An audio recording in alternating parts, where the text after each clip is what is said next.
L'appel est arrivé en fin d'après-midi, juste au moment où Adissa Okoro était sur le point de fermer son petit atelier de réparation automobile à Lagos. C'était une journée normale, de celles qui se passent sans surprise, et elle n'avait en tête que le projet de rentrer à la maison et de préparer le dîner pour sa fille de 10 ans, Tayo. Mais lorsqu'il entendit la voix grave de l'officier à l'autre bout du fil, tout changea. « Monsieur Okoro, vous devez venir à l'hôpital immédiatement. Il s'agit de sa fille. » Adissa ne se souvenait pas comment elle était arrivée à l'hôpital. Il savait seulement qu'il courait, son cœur battant, tandis que son esprit essayait de repousser les possibilités les plus sombres. Tayo était tout pour lui, sa raison de vivre. Depuis que sa femme l'a quitté il y a 3 ans, il a juré de protéger sa fille de toutes les fibres de son être. Et maintenant, cette promesse semblait s'effondrer dans un abîme qu'il ne pouvait pas comprendre. Lorsque le médecin sortit avec un visage sombre, les mots qu'il prononça n'avaient aucun sens. C'était un accident au parc, une chute de la balançoire. Nous sommes vraiment désolés. Adissa avait l'impression que le sol s'était ouvert sous ses pieds. Un accident? Ce n'était pas possible. Tayo était prudente, elle l'avait toujours été. Quelque chose n'allait pas. Les funérailles ont été organisées rapidement. Trop rapidement pour qu'Adissa puisse surmonter cette perte dévastatrice. La petite urne blanche, décorée d'or, semblait déplacée dans le cimetière. Les amis et les voisins ont offert des mots de réconfort, mais tout cela sonnait creux. Adissa ne pouvait détacher ses yeux des marques sur le corps de sa fille, les ecchymoses sur ses bras, la saleté sous ses ongles. Il n'était pas là avant, pensa-t-il, un mélange de confusion et de colère montant en lui. Pendant la veillée funèbre, alors qu'il disait au revoir pour la dernière fois, quelque chose l'en empêcha. Il se pencha sur le corps de sa fille et l'observa attentivement. Il y avait quelque chose d'étrange dans son expression, un calme qui ne lui appartenait pas. Adissa sentit une douleur dans sa poitrine. Peut-être que c'était son esprit qui lui jouait des tours, le poids du chagrin qui déformait la réalité. Mais je ne pouvais pas l'ignorer. Cette nuit-là, alors qu'il tentait de dormir dans sa modeste demeure, les images le hantaient, les marques, la saleté, la façon dont les employés des pompes funèbres évitaient de le regarder dans les yeux. Que cachait-il? Adissa savait que les réponses ne viendraient à Niou pas d'elle-même. Si personne d'autre ne cherchait la vérité, alors il le ferait. C'est alors qu'est née l'idée. Une caméra cachée. C'était une mesure désespérée, presque impensable. Mais quel autre choix avait-il? Avant l'enterrement, Adissa a pris soin d'installer le petit appareil à l'intérieur du cercueil, pointant vers l'intérieur. Si j'ai tort, au moins je peux vivre en paix, pensait-il, même s'il savait au fond de lui qu'il n'avait pas tort. Ce qu'Adissa a découvert dans ses enregistrements allait non seulement remettre en question tout ce qu'il pensait savoir sur le système, mais le conduirait également à affronter des forces qu'il n'avait jamais imaginées.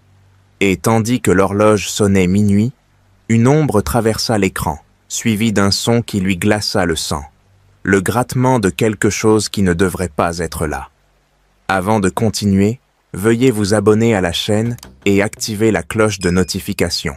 Adissa se tenait à côté du cercueil blanc de Tayo, son cœur pris entre le chagrin et la suspicion croissante.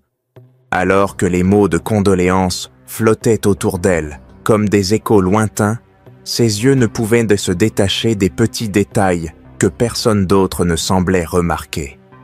Les ecchymoses sombres, qui apparaissaient sous le tissu délicat de la robe de sa fille, semblaient raconter une histoire que personne ne voulait entendre.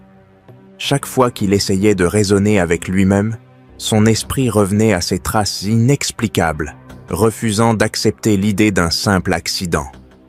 Penché sur le cercueil, Adissa remarqua quelque chose qui lui serra la poitrine.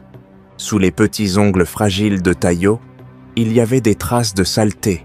Il le savait avec certitude, car il se souvenait parfaitement que ses mains étaient blanches au propre lorsqu'il l'avait vu à la morgue. Ce nouveau détail était impossible à ignorer.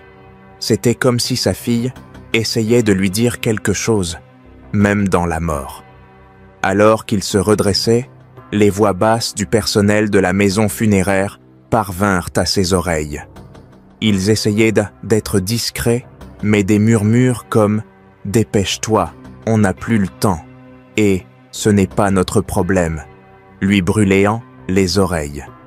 Lorsqu'il les confrontait à des questions directes, il se heurtait à des réponses vagues et évasives. Ce sont des processus corporels normaux, fut tout ce qu'il obtint, mais ses yeux, évitant tout contact direct, lui disaient le contraire. Au fond, je savais qu'il cachait de quelque chose. Clara, sa petite sœur, tenta de le calmer en posant une main ferme sur son épaule. Au revoir, ce n'est pas ce que Tayo aurait voulu. Elle mérite du repos, pas ça. Mais il secoua la tête et s'éloigna doucement. Et s'il n'était pas en paix, Clara? Et s'il y avait quelque chose qui nous manquait? Je ne peux pas l'ignorer.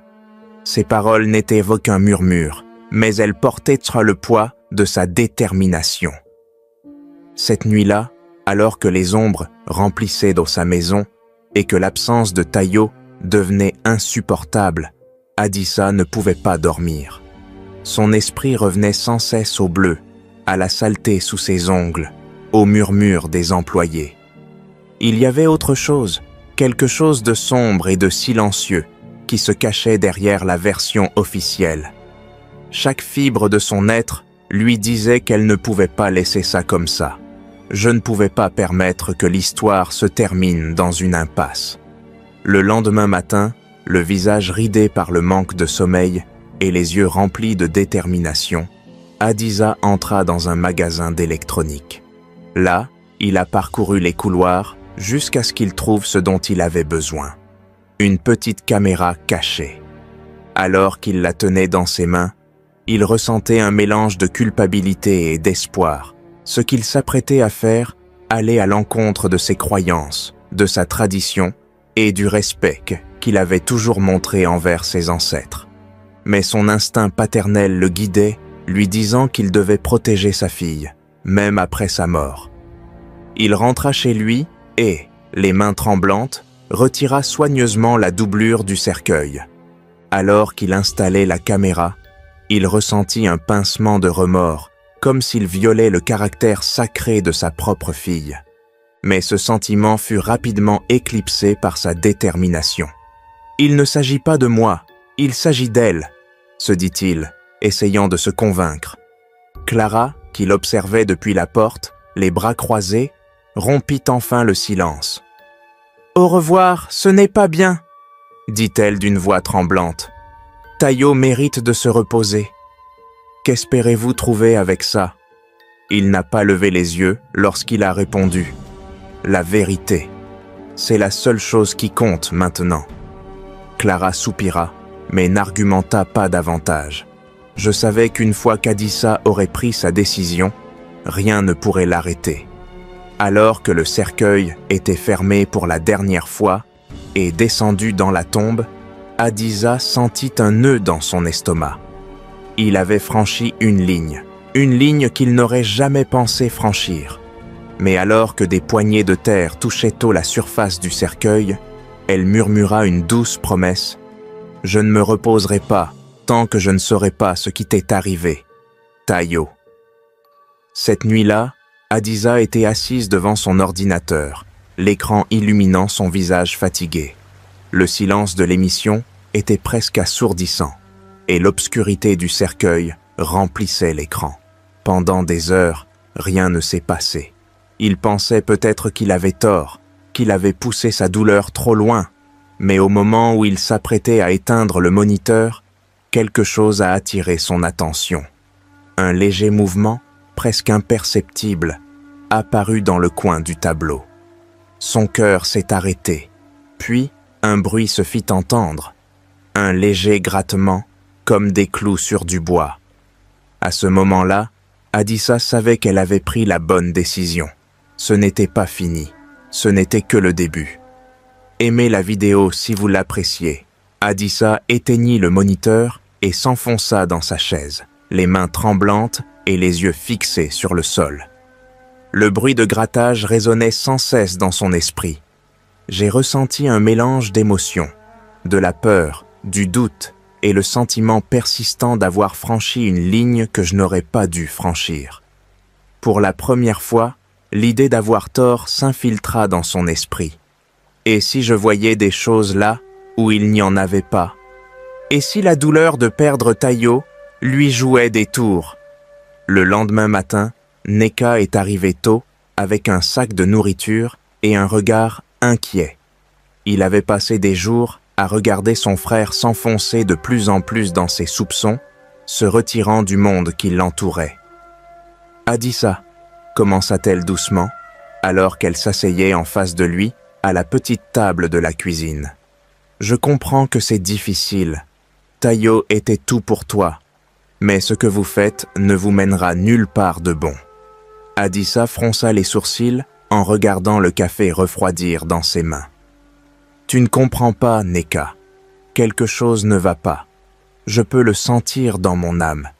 C'est comme si Tayo essayait de me dire quelque chose, même maintenant. Et si ce n'était pas Tayo? Et si c'était vous qui cherchiez des réponses là où il n'y en a pas? Répondit-elle d'un ton plus ferme. Tu laisses ta douleur te consumer, frère. Cela ne la ramènera pas. Elle mérite de reposer en paix, et vous devez aussi trouver la paix. Les paroles de Neka le blessèrent plus qu'il ne voulait l'admettre. Au fond, il savait qu'elle avait raison sur un point. La douleur le consumait, mais il ne pouvait pas simplement éteindre le sentiment qu'il y avait plus que ce qu'on lui avait dit. Elle regarda sa sœur avec des yeux remplis de culpabilité. « Tu penses que c'est facile pour moi? Interférer avec le repos de ma fille? Chaque fois que je pense à cet appareil photo, j'ai l'impression de le trahir. Mais Neka, et si elle n'était pas en paix parce que nous ne cherchions pas la vérité? » Neka soupira et lui prit la main. « La vérité n'apporte pas toujours du réconfort, Adissa. Parfois, cela n'apporte que plus de douleur. Êtes-vous prêt pour cela? Pour ce que tu pourrais trouver ou pour ce que tu pourrais ne pas trouver? » La culpabilité pesait sur Adissa comme un roc. Toute la journée, ses pensées oscillaient entre résolution et regret. Il se souvenait des nuits où il racontait des histoires à Tayo avant de se coucher, lui promettant qu'il serait toujours là pour la protéger. Maintenant, elle avait l'impression de le décevoir, même après sa mort. Mais cette quête était-elle un moyen de tenir sa promesse ou simplement une excuse pour ne pas faire face à la réalité? Cette nuit-là, alors qu'il visionnait les images, les mots de Neka résonnaient dans son esprit. Il se pencha en avant, fixant silencieusement l'écran, cherchant quelque chose, n'importe quoi, qui pourrait justifier ses actions. Mais rien de nouveau n'est apparu, seulement l'obscurité du cercueil et l'écho du bruit de la nuit précédente. Finalement, il détourna le regard et ferma les yeux, laissant la culpabilité l'envelopper complètement. Peut-être que Neka avait raison. Peut-être que tout cela était une façon de s'accrocher à Tayo, d'éviter d'accepter qu'il était parti. Mais chaque fois qu'il essayait de s'arrêter, quelque chose de profond, d'instinctif, le poussait en avant. Le lendemain matin, alors qu'elle était allongée sur le bord de son lit, Adissa prit une décision. « Je ne peux pas m'arrêter maintenant », se dit-il doucement. « Non pas parce que je le veux, mais parce que je le dois. Si je laisse les choses comme ça, je me demanderai toujours si j'aurais pu faire quelque chose de plus. » Lorsque Neka est arrivé plus tard dans la journée, il s'est levé avec une détermination renouvelée dans les yeux. « Je ne peux pas ignorer ça, Neka. Si vous ne pouvez pas le comprendre, je respecte cela. Mais ne me demandez pas d'abandonner la recherche de la vérité. Je ne peux pas être l'homme que Tayo pensait que j'étais si je fais ça. » Neka, bien que frustré, comprit finalement qu'il n'y avait aucun moyen de dissuader son frère. « Si tu veux continuer, dit-il d'un ton fatigué, promets au moins de prendre soin de toi. Parce que s'il t'arrivait quelque chose, Aditya, je ne pourrais pas le supporter non plus. Partagez cette vidéo avec vos amis si vous l'aimez. » Aditya savait qu'il ne pouvait pas continuer seul. Les bribes de preuves dont il disposait, bien que troublantes, n'ont pas suffi à convaincre qui que ce soit, et encore moins les autorités. Elle se souvient de Kemi Lawal, une jeune journaliste locale réputée pour enquêter sur des histoires dérangeantes et défier le système. Kemi avait découvert plusieurs cas de corruption dans sa communauté et avait gagné à la fois le respect et la crainte de beaucoup. Avec quelques hésitations, Aditya a décidé de demander son aide.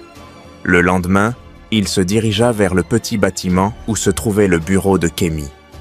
L'endroit était modeste, mais plein d'énergie, avec des journaux, des notes et des photographies affichées partout.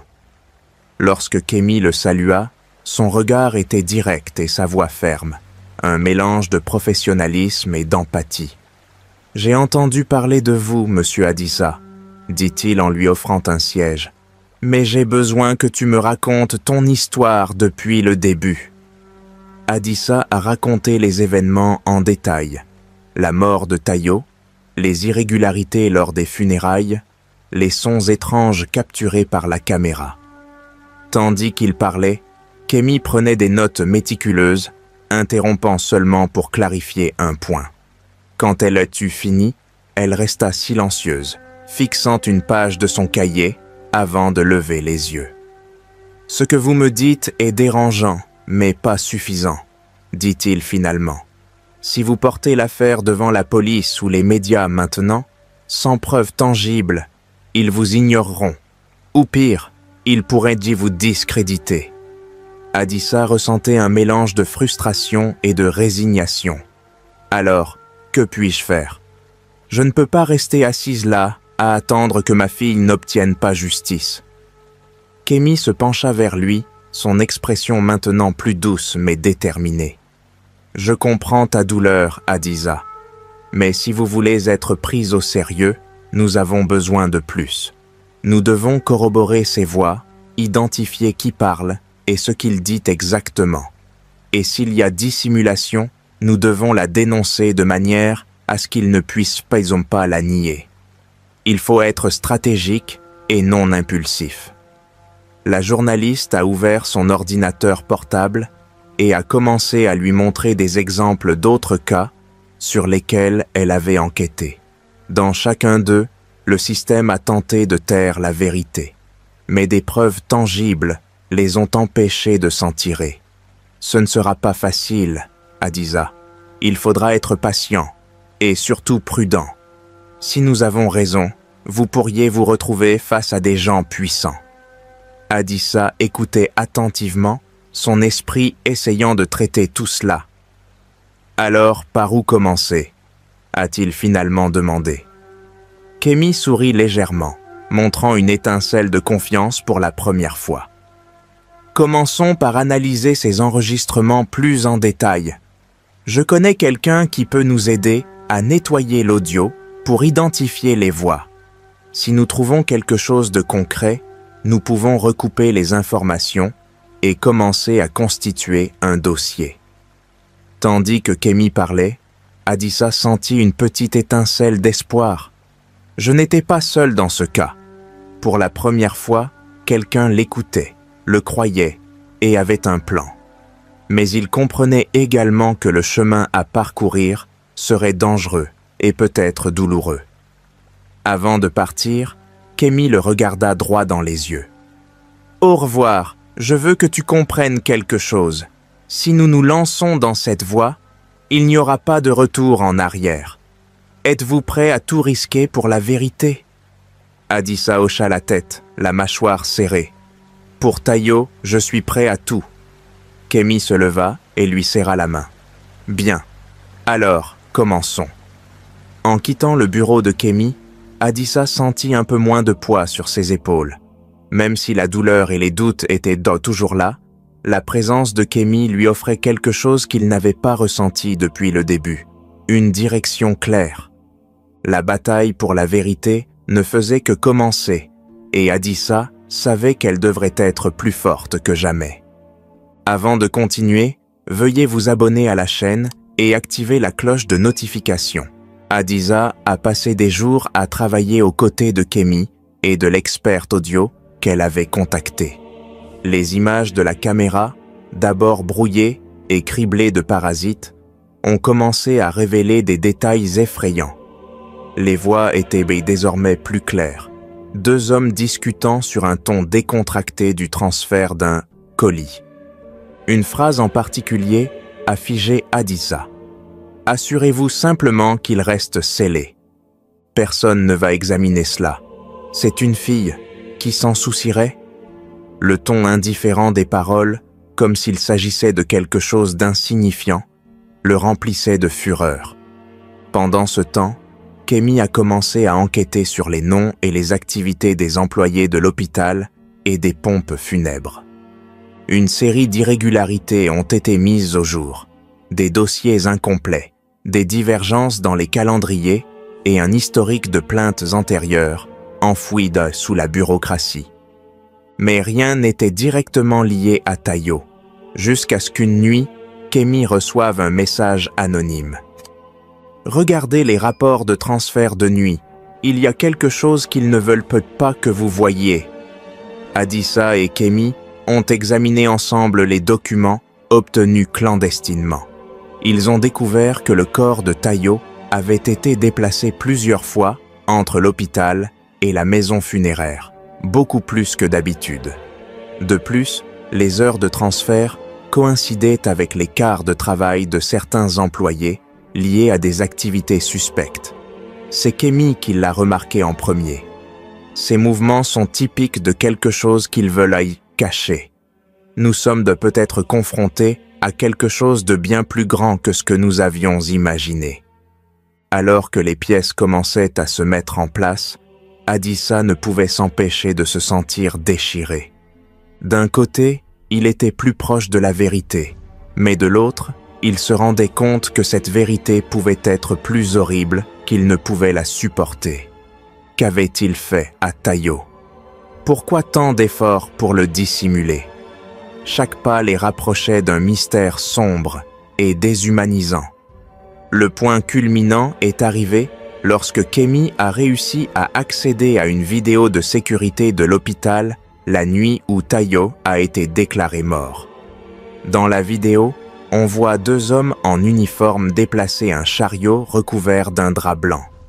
L'un d'eux regarda nerveusement autour de lui, tandis que l'autre semblait le rassurer. Mais ce qui a vraiment secoué Adissa, c'est ce qui s'est passé ensuite. Les hommes ont poussé le chariot vers une camionnette banalisée, et quelques secondes avant de fermer la porte arrière, quelque chose a bougé sous le drap. L'enregistrement était la preuve dont ils avaient bien besoin, mais il a également jeté Adissa dans l'abîme. « Était-elle vivante ?» demanda-t-il, la voix brisée, les yeux fixés sur l'écran. Kémy secoua la tête, incapable de répondre avec certitude. Cependant, une chose était claire. Ce cas n'était ni un accident, ni une erreur.